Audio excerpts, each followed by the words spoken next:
Hello, and thank you so much for taking the time out to listen. Today, we are actually going to get into some worldly issues when it comes to people being obsessed with family members, friends, exes, currents, you name it. Okay? As you can see on the screen, this is one of the recent movies that I saw, which was quite disturbing. Acrimony. Some of you all are quite familiar. Other movies in the past we have seen where there's an individual who is obsessed with another, and they will go to the extreme lengths in order to get whatever it is to meet their needs. As you can see in this particular image here, there is the obsession of looking at one's page, right? Facebook page, YouTube page, any type of activity on the internet. There are those individuals that's all they do. And they are not happy when they're doing it. If anything, they're looking to find fault. They're looking for trouble. They're looking for all sorts of issues so that later on they can use those issues, highs, lows, good, bad, to hurt a person. Okay? We're talking about extreme levels of obsession, the type of obsessive thoughts that eventually end up putting a person in a position where they're going to be forewarned by the police or by some relatives or exes. They are going to eventually go to jail or worse, be in their graves. Okay? Yes, we do have those folks that are in the network and elsewhere who just can't seem to stop thinking about, looking at, wanting to be with. And you know God doesn't go for things like that. You know that. I want to show you some other images before we get into the topic today. So hang on, because we had quite a bit to cover. And we don't want anybody to be left out.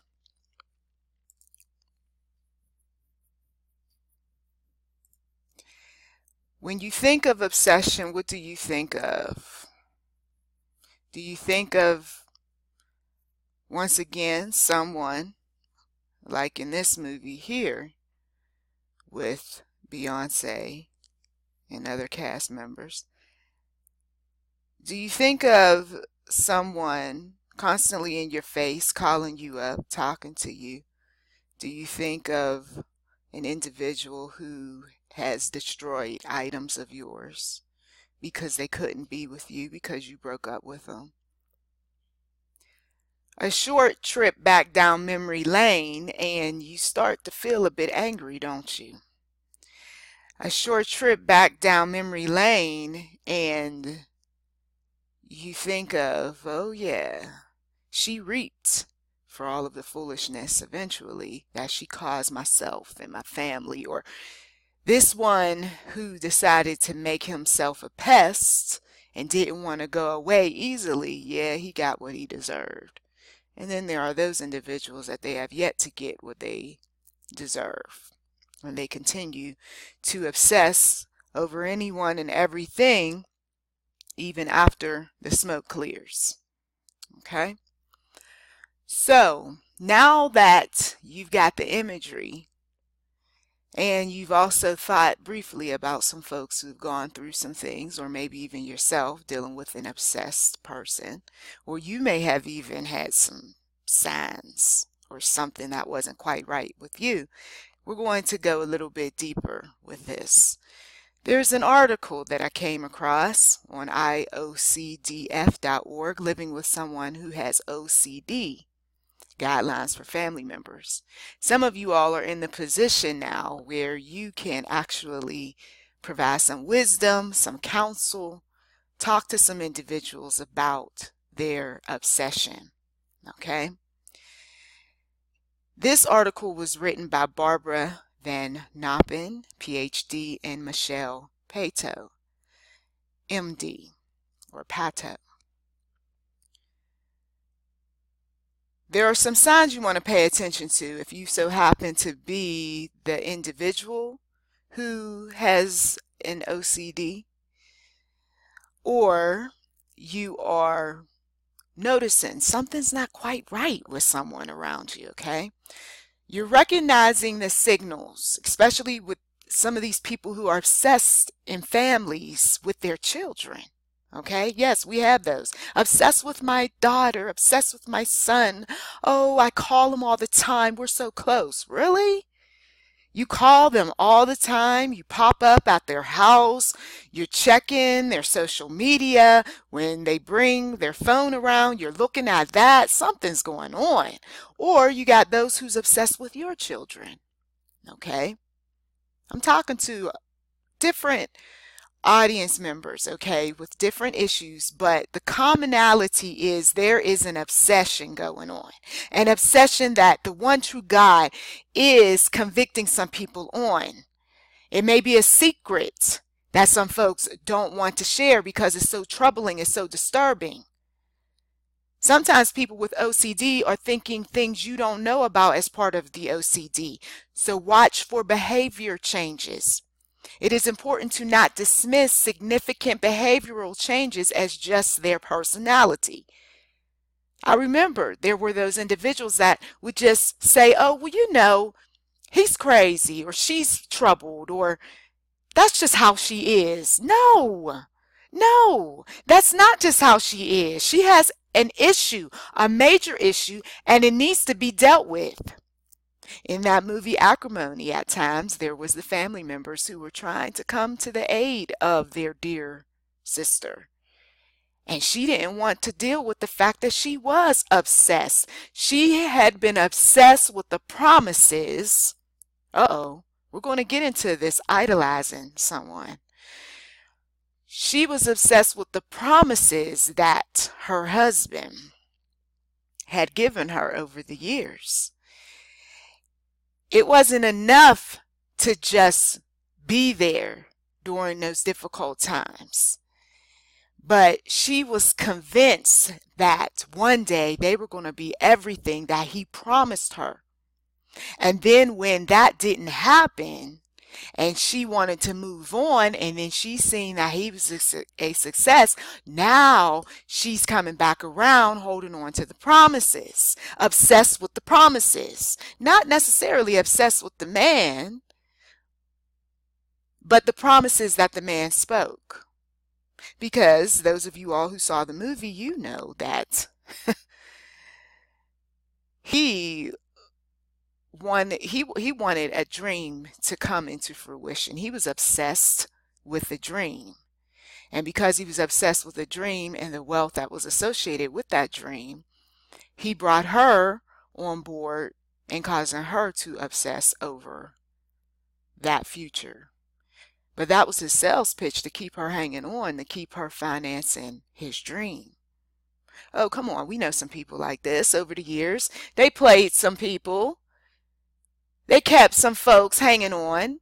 They might have had a moment of success and then that success quickly faded away because God don't like ugly. You see, using and abusing people, which I've gotten into in various audio and video, and you can check that out.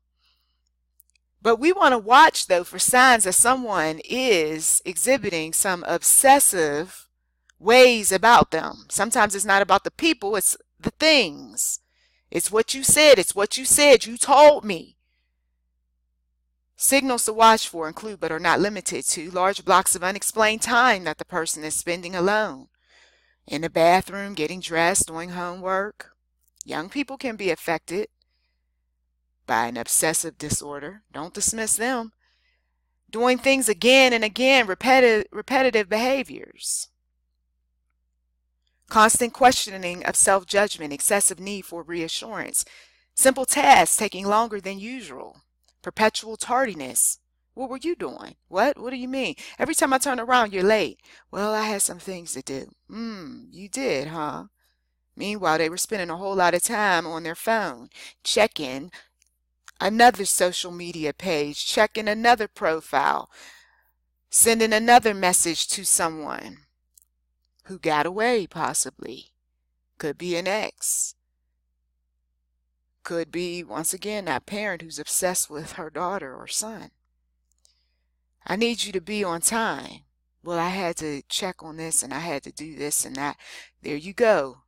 There you go. Looking at her account again. There you go.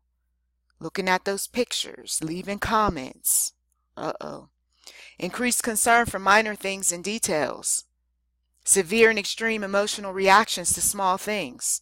You know when a person is obsessed with someone, when they're tripping over something that everybody else is okay and all right and it's not a big deal, and they're like, no, what she meant was, and I'm telling you, this is ridiculous, and I'm going to reach out to her and tell her, and it's like, it's not that serious, calm down. You see, writing letters every day, every week, sitting outside the house, driving around looking for the person, following them, trying to get to know their family members and their friends to get to them. A lot of these sorts of things take place with some of these people. Inability to sleep properly, staying up late to get things done, right? Oh, they got so many important things to do, right? Well, if they got so many important things to do, why is it that once again they're up on somebody's social media page, or they're writing letters, or they're making time to once again follow somebody around?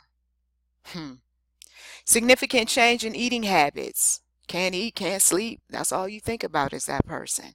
Some of us, we've had those moments in life when we were younger, right?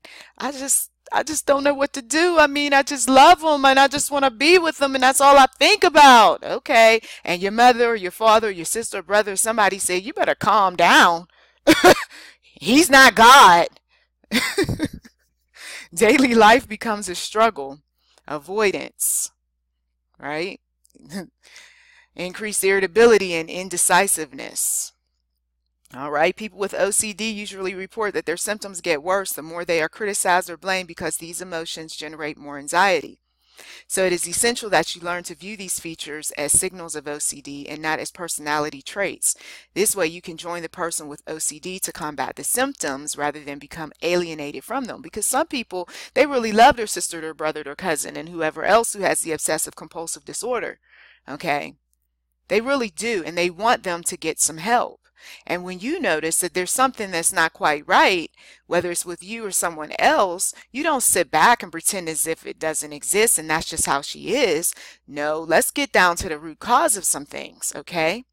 Which I wanted to get into this particular article, and we're going to go there. This one is basically the difference between healthy and obsessive love.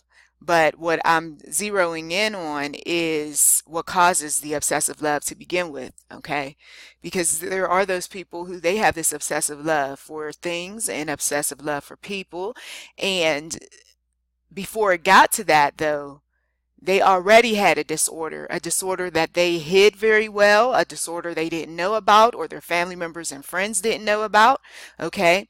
One of the key phrases in that particular movie, Acrimony, was that the relative said that you've been like this ever since you was little. You blow up, okay? Something along those lines. A lot of times there are those early warning signs when people are young, during their teen years, freaking out, wanting to slash people's tires and bust out windows and all this other stuff. And is it really about the person who upset them, or is it really about the disorder? Uh-oh, right?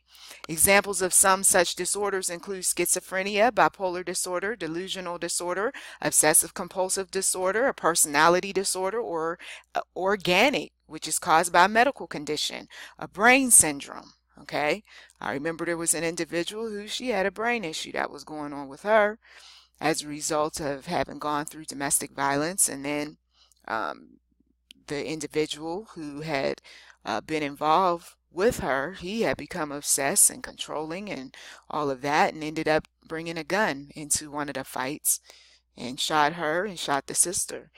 Okay, they are alive to this day, but the point of the matter is that, I mean, when things like that happen, sometimes people don't necessarily think correctly. Okay, they've gone through so much trauma, they don't always do things in logical ways. Sometimes there are those issues that arise and it makes people wonder what's going on, and they don't tie things back to the trauma and the drama that folks have gone through because, well, you're okay now, right? You see, I mean, sometimes it's the sexual abuse issues that have taken place long before it got to a point where a person became obsessed with someone. And those unresolved issues have a way of playing out. Things trigger people, statements, locations, and they're never the same. Or they end up dismissing some things and they don't get the necessary help, and then it comes out looking crazy. Okay. Warning signs that someone is suffering from obsessive love may include the following: low self-esteem, a tendency of needing excessive reassurance. You have to watch for that. Some of your family members and friends always want you to come around and tell them how, wonderful and great and whatever else that they're looking for. Okay. Obsessively talking about their loved objects. Okay, whether it's a thing or a person. Every time I turn around, you're talking about her. Why don't you just stop? Enough, right? Some of you you get upset because how long am I going to keep listening to this? Yes, you blamed everything on her and it's never your fault. Isn't that what you do with all of these females you get yourself involved with? You see? Well, no, I don't. Yes, you do. At times you do. And then you get into these discussions, disputes, arguments, and you end up low contact, no contact with some of these people because they refuse to snap out of it. They refuse to redirect their attention onto something else that's more healthy, more productive, something that can build them up. So they want to talk about the thing they love so much. Let's say it's the couch, right? Oh, I got this very expensive couch. I love my couch. It's wonderful. It's this, that, and the other. And then somebody sits on it. Get your off of my couch. You better not bring that drink. They freak out, right? I mean, they're grooming the couch like they're grooming a pet. Oh, you got those. Okay, we laugh about it, but some people are very particular about their cars, very particular about their homes. I mean, it's not just about that woman over there who's tripping about that man. Okay, some folks got obsessions with the clothes. It's got to be this name brand. It has to be this color. I absolutely love this color. They will spend their last money on things rather than making sure they got some food in their refrigerator. Okay? I'm going there. Yes, I am. Some people are rubbed the wrong way. You can click off. Making repeated calls, texts, and or faxes to the love object. Okay, there you go. See, notice it's a love object. It doesn't even say in this article a human being. It's a love object. Okay. This particular article, just so you know, is on medicinenet.com. Okay, and I told you the title earlier, the difference between healthy and obsessive love, but I'm zeroing in on these warning signs because people need to pay attention to who they're getting mixed up with. They need to pay close attention as to why you keep having these falling outs with some of these family members who have these obsessive issues. Okay, there's this unwanted intensive attention to the love object. I don't need you to call me today. I mean, I just talked to you yesterday. Or didn't we just get off the phone 10 minutes ago? Well, I just love hearing your voice and I just want to, okay, that's enough. Okay. A tendency to have extremely good or bad, not balanced feelings about someone. Okay. So one day, oh, I absolutely love this woman. She's a great gal. She's wonderful, And then the next day, I can't stand this bitch. I wish she would drop off the face of this earth. Matter of fact, let me come up with some kind of, and they come up with anything and everything because today they don't feel good about whatever was said. And then the next day they feel okay and they feel all right. Okay. You got to pay attention to some of your family members who's tripping. And tell them to back off, to settle down, to calm down. A tendency to focus on only the positive or the negative aspects of their loved one. You get some of those too. They want to talk only about everything that's wonderful and positive and don't bring up anything ugly. Or oh, let me tell you, this relative of mine, she's this, she's that, and they list everything negative. There is no balance. And then the other thing, once again, is that the clear indication somebody is obsessing on someone is they're just constantly talking about that person. Okay? I can't seem to stay uh, on this particular subject matter because this obsessed person wants to keep taking me off of a quality subject to talk about this terrible boyfriend who you're not with any longer. Yeah, I know, but I just want to tell you, but you're not with him any longer. So what are you doing to move on with your life? What are you doing to make yourself feel better? I mean, but they want to talk about the terrible boyfriend. You see what I mean? And they're obsessing over this thing. Oh, and do you know that he is involved with somebody else? Well, how you know that? Well, I was on his Facebook the other day. You don't need to be on his Facebook.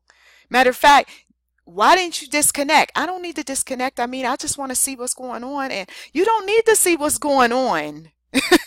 You know, but some folks, no, this is what they do. They do it for hours and hours and hours. Okay? Trouble focusing on work, recreation, socializing, or other aspects of their lives outside of the object of their affection. So they can't seem to get it together outside of this person that they're obsessed over, or that thing. Attempts to monitor or otherwise control their love objects, life, and activities. Okay. These are people who it does turn into a controlling relationship when you remain with someone who's obsessed with you. Okay. I remember there was one particular individual that always wanted to take my picture, and it started getting very disturbing because we didn't know each other like that. And I'm like, why you want to take my picture? You know, you just took my picture. I know, but you know, oh, you're so pretty and this and that. Okay. And then I started thinking of those movies where, you know, people take your pictures and they put them all over the place, and then you know, or not your pictures, but you know, that person in the movie, um, and they're splattered all over the wall, and they've got like knives in the faces, and they've got like red marks, X's, and they rip the pictures up, and I mean just all sorts of crazy stuff. And I'm like, I better not see my picture all over the place. And he's like, oh no, it's not like that. Oh, you've been watching too many movies. Uh-huh. But then one day I came across a whole album and a bunch of pictures, loose pictures of all these different women. Okay. And these women know it wasn't their faces that I saw. Okay. Well, their faces were in the picture, but there were other things that I saw. Okay. Freaky, weird, strange. Some people are obsessed with the human anatomy, right? Yeah, and it affects their love life over time. And they're always looking for the next best. Excessive joy to the point of relief when able to get in touch with or be with their love object. So, when the person is overly excited about being in your presence and it's almost embarrassing, yeah, that is cause for concern. I mean, I understand if it's the mom who hasn't seen her son in a long time because he was overseas, right?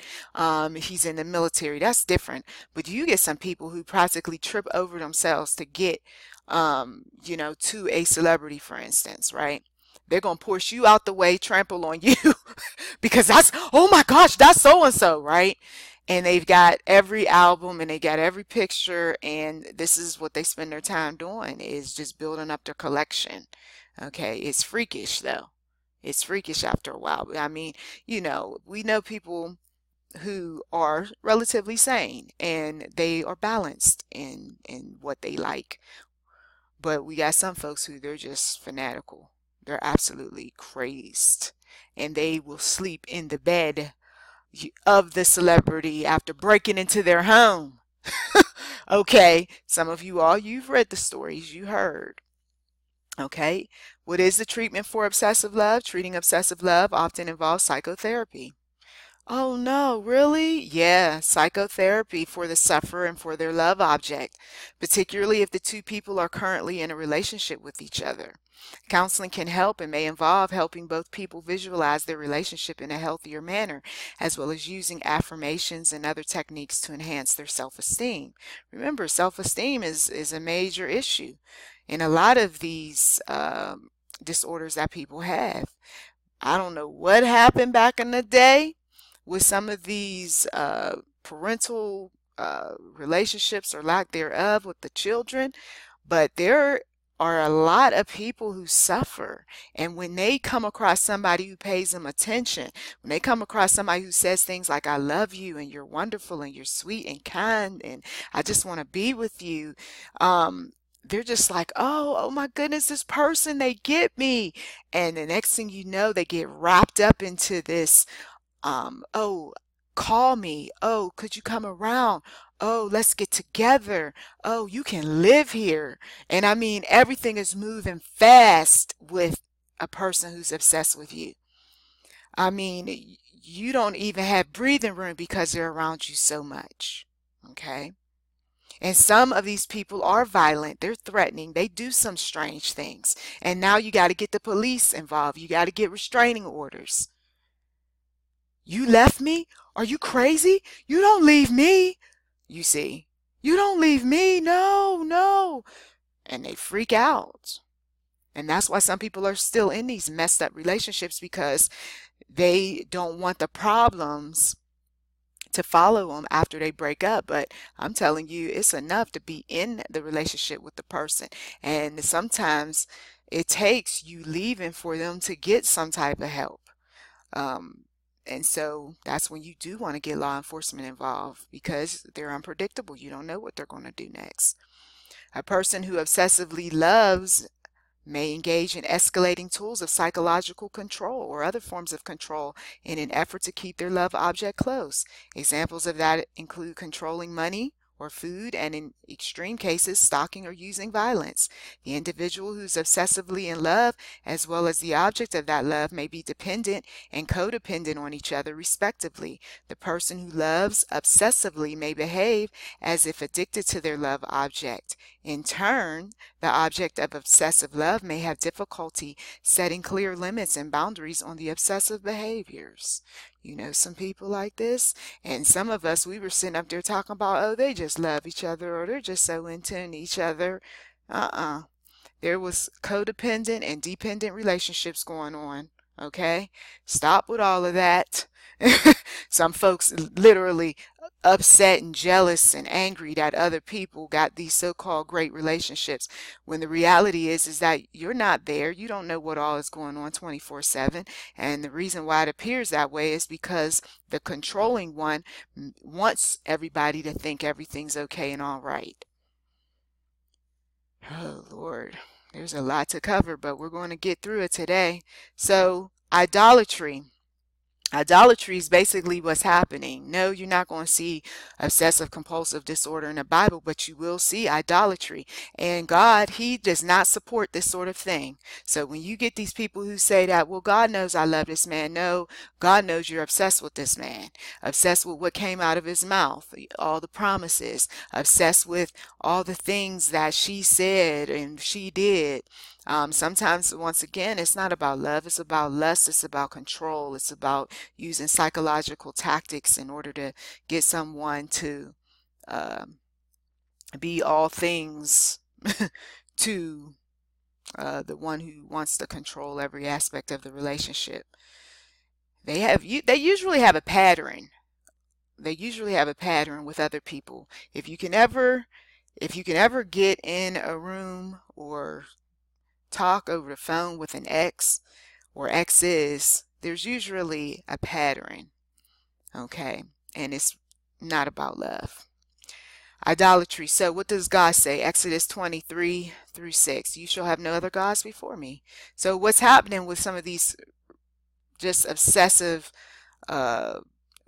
or these people who are obsessive, what they're doing is they're making gods out of these folks, okay? No, they're not bowing down to statues, but they're worshiping those men and women. Some of these people worship their children, okay? Once again, God said you shall Have no other gods before me. You shall not make for yourself a carved image or any likeness of anything that is in heaven above, or that is in the earth beneath, or that is in the water under the earth. Now, when we read that, we go, okay, yeah, I get it, right? I get it. We don't have statues and all that, and I don't have any of that. Yeah, but once again, we got some people who they treat humans like statues, like graven images.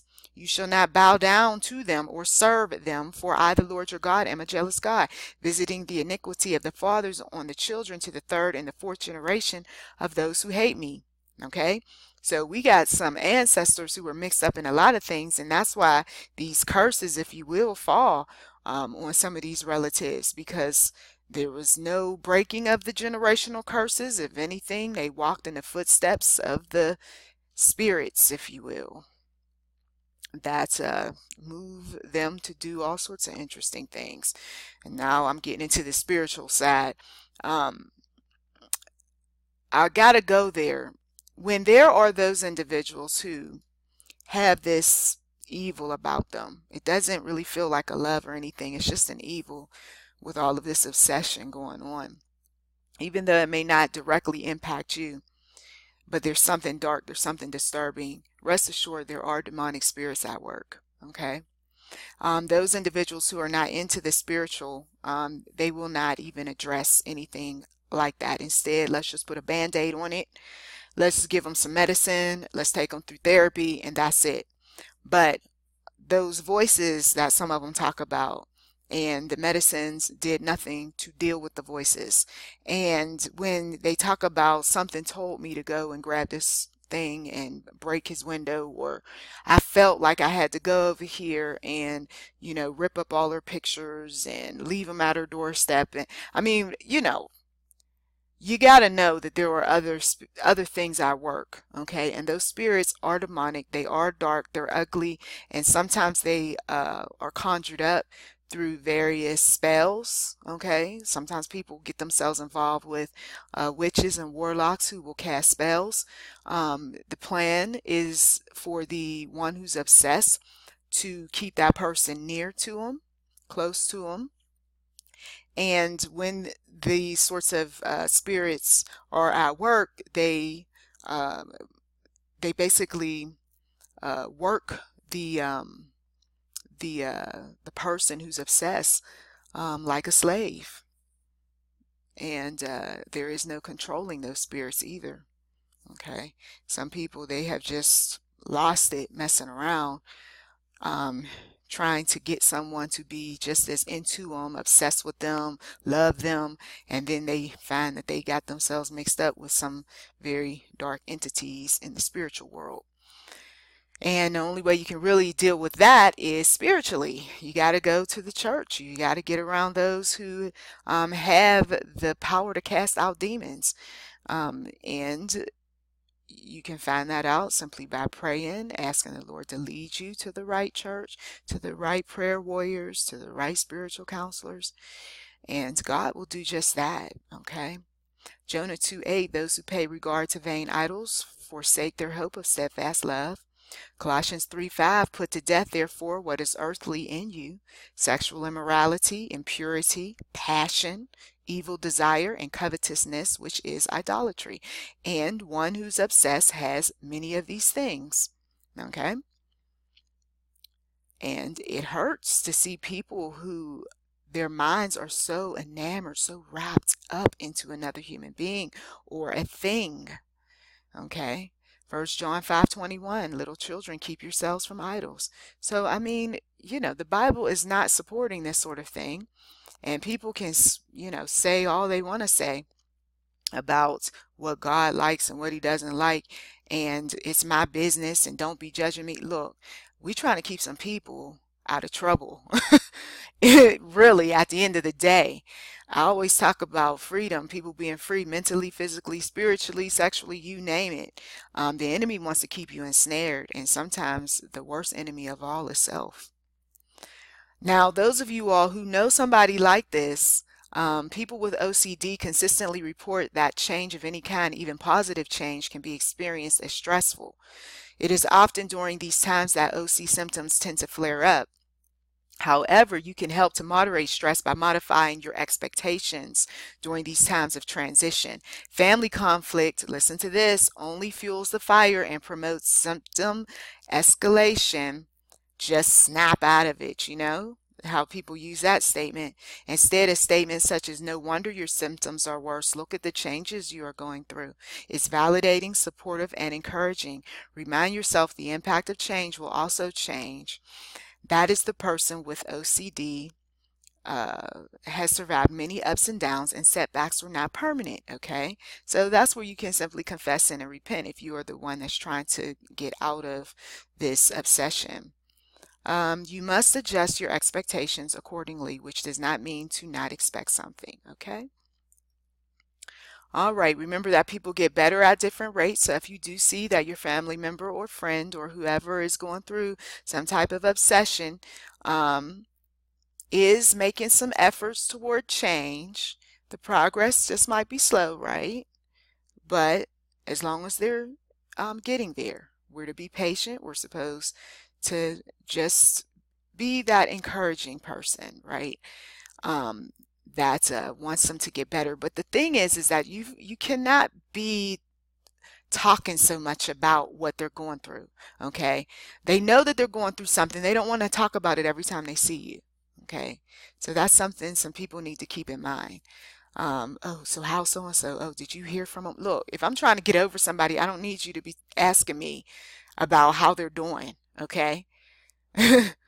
So you get that person who wants to just keep some things going, and you're trying to move on, okay? I remember years ago that I had this moment there where I started feeling an obsession. But back in those days, internet wasn't as popular as it is now. So a lot of it was just in my mind concerning a person. But I knew it wasn't healthy, and I did not want to ever be put in any type of position where I was following that person, or, you know, just making a pest out of myself. So every time when the thoughts would come to my mind to think about that person, I would redirect my thoughts. I was reading a word, I was walking around town, shopping, just getting my mind off of that person. And it took a while, literally years, but I felt so much better. I really did. Um, and I know that God is definitely one for healing. And of course, being around supportive individuals who are not asking you 50 questions about that person, and, you know, just saying the types of things that trigger you, you know, backward as opposed to forward. So praise the Lord.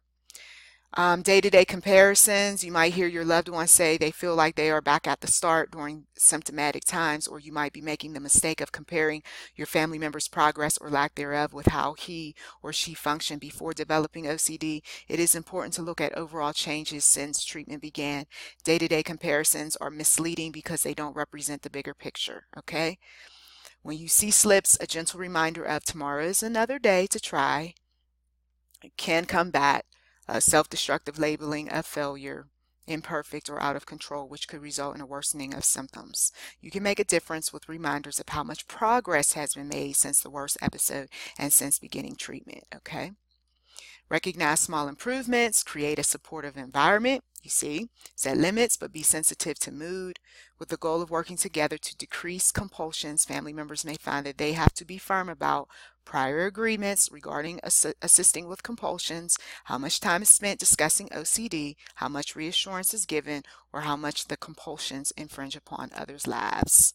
Okay? And it does when somebody is telling you something like, can you drive me over? Because I need to see where he's at or what he's doing. Or can you go and buy this for me? You know, I absolutely love this. And, you know, I mean, people will get you involved in some things that you don't want to be involved in when they are obsessed with someone or something. And it is okay to say no. Well, I'll find somebody else. Well, you find somebody else, because I'm not going to aid you in the dysfunction. This particular article is on beyondocd.org, When People Become Obsessed with Other People. This is by Fred Penzel, PhD. And I just wanted to just reiterate some things about the OCD before I close this out. This particular writer is saying that the types of OCD seem to fall into the following categories. There's the obsessions that one will have to break up with someone they care about, obsessions that the person will want to break up with them, obsessive and doubtful questions about why one has broken up with someone, obsessive and doubtful questions about why the other person has broken up with them, obsessive doubts as to whether one has harmed, injured, insulted, or embarrassed a particular person, often someone close, or obsessive questions about the other person's past. Okay, so you see, this obsession gets even more complex, because what we see on the surface, it ends up being more things that they're obsessed about besides what we assume or what we see or what they told us. I know, right? It gets crazy. This is where some of the really desperate behavior on the part of sufferers begins to be confused by many with that of individuals who are delusional, pathologically jealous, or otherwise out of touch with reality, none of which, by the way, have anything to do with OCD. The person with OCD may go to great lengths, listen to this, to pursue the person, to ask their relentless questions. And I've seen several cases where they would even manipulate to the point of threatening to harm themselves or do desperate things if their questions went unanswered. Okay, this is the writer. The other person may at times be driven to seek legal help, such as an order of protection, okay, fearing harm from the person with OCD, not realizing the actual basis of the pursuit. The harassment here is unintentional on the OCD sufferer's part, but it does turn out this way, unfortunately. Did you hear that? Okay, so the behavior does escalate over time when untreated. The disorder can become so all-consuming that they may overlook the needs of others without meaning to.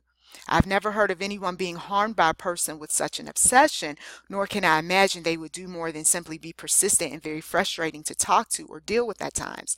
Naturally, when they recover, they would never dream of behaving this way. Some have described it to me as feeling like waking up from a nightmare to find out that you have lost relationships with friends and loved ones, sometimes permanently. Fortunately, there are also cases where the sufferer has gone back and explained what the problem was and was treated with understanding. So it doesn't always end up like what we see in movies, right? There are those individuals who I just need to know something. I mean, I just need for you to clarify some things. I just want to talk to you. Can I just do that? You know, and sometimes once that door is open, okay, you said what you had to say. I said what I had to say, but I do not want you contacting me anymore, and then close the door, you see. But you get some people who they string people along with those nice phrases that they use, like, I love you and I care about you and you know I want what's good for you. You do? You do? Oh, good. Okay, so that means we're getting back together again? No, no, no, no, no. That's not what I said. No, no, no. I know you. I always knew you loved me. Oh, my goodness. You see. So if you're in a current relationship and you got an ex like this, it would make sense not to sit up there and keep saying all of these flowery things to that person, because all you're doing is you're opening up a can of worms. And this is why some people end up going off the deep end, because you're stringing them along. You are making them feel some kind of way. And then you want to take everything back what you said, and meanwhile the obsessive person is like, oh no, you're going to live up to what you said. So just be careful. Some of you all that want to play the little, oh, I got to let her down gently. I got to, let her off easy. You better let her off firmly when she has already exhibited signs that she is obsessed. Okay, well, thank you as always for taking time out of your schedule to listen. I know this was a long one, but I wanted to address many issues that some people are facing when it comes to obsession. Be careful, especially when you see that people are wrapped up in children. Don't put your children around folks that are just always having something to say about them, wanting to do for them, popping up over at your home and all that. You're going to have to establish some boundaries with people like that as well, because we live in a strange world and people, they got their thoughts and then you have yours. Blessings to you. Thank you for listening once again to YouTube NM Enterprise 7. feel free to like, subscribe, comment, and do check the description box for anything that might be of interest.